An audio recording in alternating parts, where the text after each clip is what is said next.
Hello everyone, this is Pedro Romero reporting on the North American VCT Stage 2 Challengers Playoffs. I am here accompanied by JoshRT, the head coach of NRG esports, who unfortunately were just eliminated from the tournament, having lost to FaZe Clan 2-1 in the lower bracket third round, thus sending them out of contention for Masters Copenhagen. Um, JoshRT, once again, thank you so much for accepting the interview. I mean, you just came off of a pretty tough series with FaZe Clan, with the series going the distance in its entirety. The loss is still fresh in your mind, but I just like to know, like, what was the sort of message you sent to your players following that that series? Yeah, I said like the loss was brutal. Um and I just wanted to give them the perspective that like we worked really hard throughout the boot camp and that we improved so much and that we should be proud of the progress that we made and the result that we got. Um we had a really shaky start in the season, a lot of bad maps, a lot of bad series, and then we were coming up in form for the playoffs, and we pulled out a bunch of upsets, and it was pretty damn cool. So wanted them to like keep that in mind, um, and just be proud of the progress that we had. Mhm. Yeah, and it was within this sort of um, atmosphere or this sort of like state that NRG manufactured that deep run in the playoffs. As you mentioned, the team finished 2-3 in the group stage, a pretty lackluster performance compared to the rest of the field. Um, but even so, for this team to do so well and put up such a major fight in the march towards Copenhagen, I'd like to know, like, what what was the catalyst towards this team's turnaround from your perspective, from the end of the group stage to this playoffs? Yeah, so I can, I guess, provide a little bit of an explanation of why we had a dip of performance, and it has to do with like changing of comps, a lot of different ideas, and there wasn't like a strong singular vision as to like what we wanted to do. Plus, we were in a new boot camp environment after being online for the entirety of this roster's existence, and the whole time I've been a coach. So that was my first boot camp, um, running a boot camp, and there's a lot of learning experiences from that. So the first week, our let's just say like our obligations were like elsewhere in terms of like content and like setting up the boot camp, our new routines. So we got kind of uncomfortable in the beginning. That kind of explains why we weren't like so sharp in the first game. Hmm? um and then like going back into like the comp discussions, like we were kind of messing around with it, but ultimately in the guard game we went back into our identity. I tried to make like Sam and Ian be as comfortable as possible, like set them up, and through that we were able to like um, pull some great wins off of like great performances. So like we kind of ramped up, we honed in on like what we wanted to do. Our playbook started to become a lot more defined. Our map pool pretty strong, and that's why we beat like EG and Ghost. So.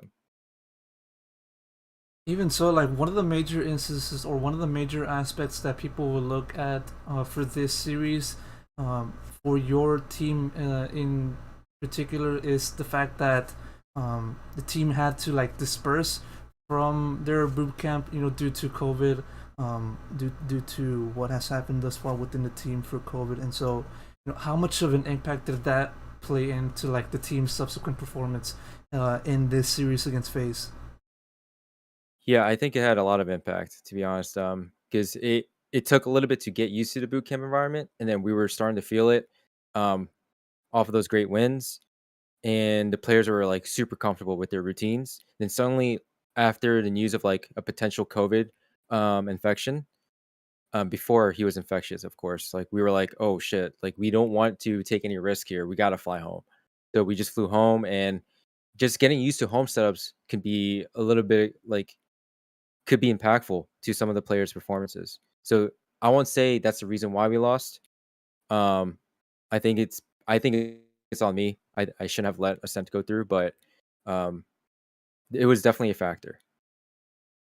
Like we had to lose a day, like Mm-hmm. based on like travel and whatnot. So Mm-hmm. Um, given that not many, uh, there wasn't that much of high expectations for this team to at least contend within this tournament. Like, do you think that the public's general expectations of this team, of how they thought they would fare in this tournament, like, did that contribute to the team's mindset greatly to their subsequent run in playoffs? um, if like the general or the general public's opinion affected us, is that the main question here? Yeah. I mean, like the team generally doesn't like look too deep into that. I mean, obviously, like we know this narrative, and like we did have high expectations going into the season, especially with like the 10-0 run with Maps, right? And then we beat TSM for week one. Like we were feeling good, um, but we were brought back home to reality after that exit loss. So it's kind of like we wanted to prove ourselves for sure. And like when we lost those like the next two matches, like the guard game was do or die for us. Um, and yeah, we knew the narrative, but like ultimately we didn't really care about that. It's more about us, really. Like we wanted to go to Copenhagen. We wanted to play in playoffs. That was like the most important thing for us.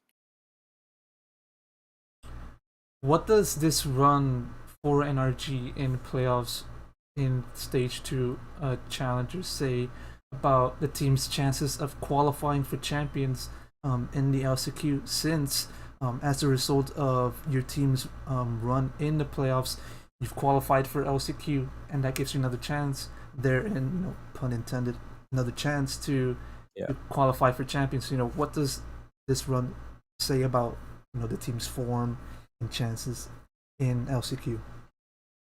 I think for a long time people saw our roster thinking like, wow, the skill on that team is immense, but we couldn't really put it together. And there was like a lot of teamwork fundamental issues that we were trying to resolve, and it's starting to like start to click here. Especially with Ethan joining on board, he provides so much experience, and like James's leadership. Um, we're gonna be a scary team, and I think we're gonna be a top team like going forward, and we shouldn't be like taken lightly at all. Like that regular season performance was just like we're just messing around with comps, and we're just getting used to new stuff. Now that like I have a much better process, the players have much better routines. Um, expect us to be a top three contender moving forward. And it is with this mindset that we'll expect some major things, or hopefully some major positive things for NRG in the future. JoshRT, thank you so much for doing this interview. If you want to check out the latest in news, interviews, features, guides, all of that jazz in Blix.gg, check out the website. And with that said, I've been Pedro Romero, and I'll see you guys in the next one. Take care, everyone. Thank you.